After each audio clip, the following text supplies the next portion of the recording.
শুরু হলো দেশের ইতিহাসের অন্যতম গুরুত্বপূর্ণ এক অধ্যায়, যেখানে নির্ধারিত হবে আগামী একটি বছরের আয় ব্যয়ের খতিয়ান আর আঁকা হবে কোটি মানুষের স্বপ্নের ক্যানভাস।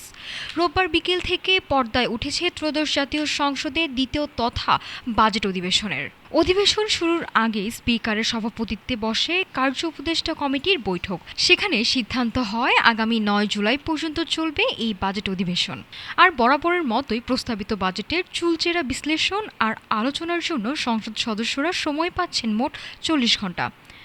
সরকারি ছুটির দিন বাদে প্রতিদিন বেলা ৩টায় বসবে সংসদে এই বৈঠক। তবে আলোচনার পরিধি বাড়াতে আগামী ২৭ থেকে ৩০ জুন এই ৪ দিন ২ বেলা করে বৈঠক করার প্রস্তাব করা হয়েছে। আর যার দিকে চাতক পাখির মতো চেয়ে আছে পুরো দেশ, সেই ২০২৬-২৭ অর্থ বছরের নতুন বাজেট অর্থমন্ত্রীর সংসদে উপস্থাপন করবেন আগামী ১১ জুন।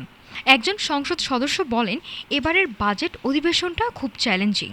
দেশের অর্থনৈতিক পরিস্থিতি বিবেচনায় নিয়ে গণমুখী একটা বাজেট তৈরি করা এবং সেটা নিয়ে সংসদে ফলপ্রসূ আলোচনা হওয়াটা জরুরি। জনগণের প্রশ্নগুলোর সঠিক উত্তর যাতে মন্ত্রীরা দেন, সেটাই আমাদের প্রত্যাশা। কেবল বাজেটই নয়, এই অধিবেশনে জনগণের নানা সমস্যার কথা তুলে ধরতে জমা পড়েছে প্রশ্নের পাহাড়।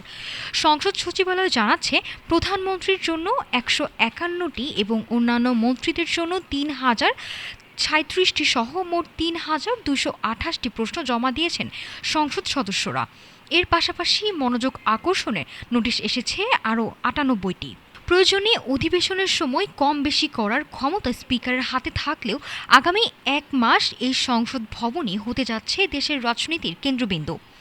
১১ জুনের নতুন বাজেট সাধারণ মানুষের জীবনে কতটা স্বস্তি আনে, এখন সেটাই দেখার বিষয়। নাফিসা সামিয়া, ঢাকা টুডে।